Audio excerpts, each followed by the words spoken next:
Hey guys, Head on a Spike here with another custom minifigure video today for you. This is Rendar.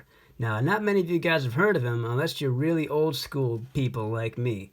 He is the hero that you play as in the Shadows of the Empire video game that came out ages ago. I think it was 1995 when it came out.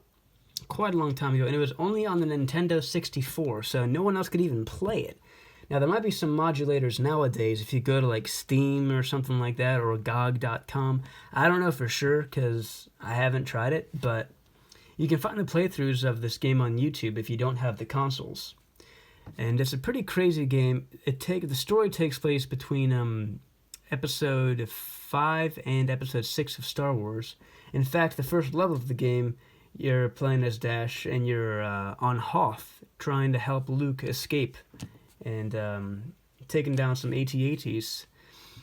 And yeah, you're just like this mercenary guy who's trying to help out the rebels any way you can, as long as the price is right.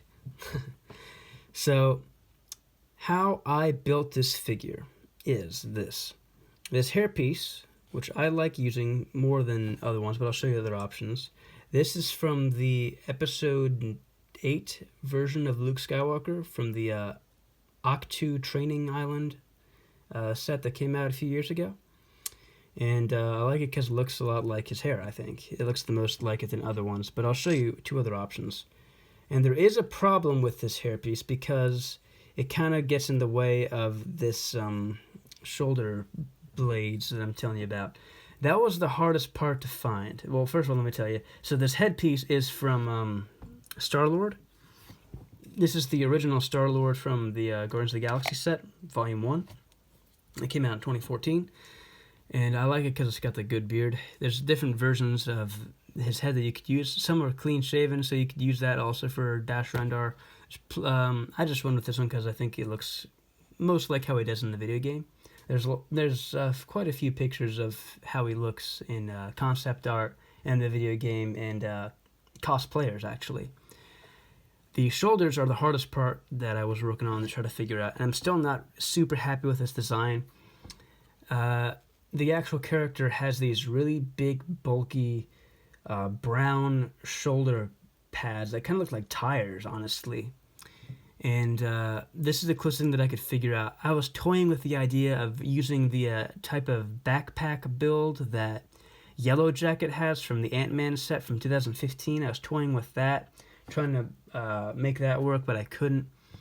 And the other idea I thought of was getting the Batman from the Lego Movie 2 Batman from like the Apocalypseburg set. He has these really huge, bulky shoulder pads, but I thought those might look too big. But if you want to look at those yourself, if you want to try to build this figure, feel free to, and tell me how it went. Because I don't have that figure, but I was thinking about even getting it just for this custom. But I did the best thing that I could, so I came up with this, which is like this. I think it's from Ninjago or Ninjago. These are like the katana things you can put on the back, so maybe it's even Nexo Knights, I don't know. But these are the closest shoulder pads that I could find to make this figure work. The torso is from Bib Fortuna. You could use the one that I have here from 2003, or if you have the newer Bib Fortuna, that also work from 2012, I believe, 2013. I just swapped out the arms and gave him flesh arms, and I gave him some dark brown hands because he has gloves. The pistol I made myself, actually. Well, I bought this DL44 from Bricklink, but I got a Sharpie and I colored the tip because it looks more accurate to how his DL44 actually looks in the game, because it's got a silver tip. So I just got a silver Sharpie and made that myself. Customized it. The belt and hips are from Han Solo. This is the original Han Solo from like 2004. Yeah, this is the older one, and I think it looks pretty solid. I just want to be sure. Yeah, I think this is the original Han Solo. I didn't use another one. So yeah, another idea I had for the torso. If you don't like using this, I was actually toying with the idea of using some plate armor that I've used for other sets, like my General Coda minifigure build. The plate armor would be an interesting idea for this character because he has this silver armor on. And it would just, again, be hard to put the shoulder pads on top and making it look good and actually stick.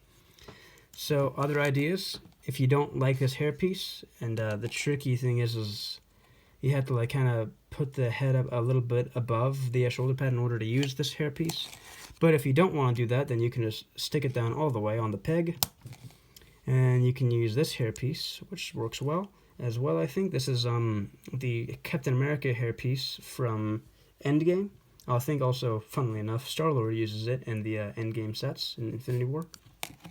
Or you can use this hairpiece, which is the Bespin Luke, the new version of Bespin Luke hair. That also works. I don't like that as much, but it's got the same kind of shaggy-ish look that he has, so that's why I thought it was another option. And last but not least, if you don't want to have the shoulder pads at all, you can give him a jetpack, because in the game, he gets a jetpack in a few levels here and there. And you can stick that on there. This is the jetpack from the original Mandalorian battle pack that came out in 2008, I believe. And I think it works pretty well, because it looks like the right color. There's also white ones you can get from like Clone Troopers, but I think the gray one looks better. And you can't actually fit the hairpiece I like the most on this if you use the jetpack, which is a bummer. Well, if you could do the trick I just did, but then looks like you can't really stick his head down at all. So you can't really use my favorite hairpiece for that one. But you can use the Captain America one. And that looks pretty good. That looks pretty cool, actually. Yeah, that works pretty well.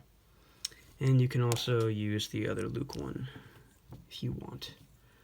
But I think I actually, if he has the jetpack on, I would prefer using the Captain America one the most. That looks pretty cool. I think that's a pretty good looking Dash Rendar. Alright, so yeah. Feel free to like and subscribe to my channel if you dig this. And head on a spike out.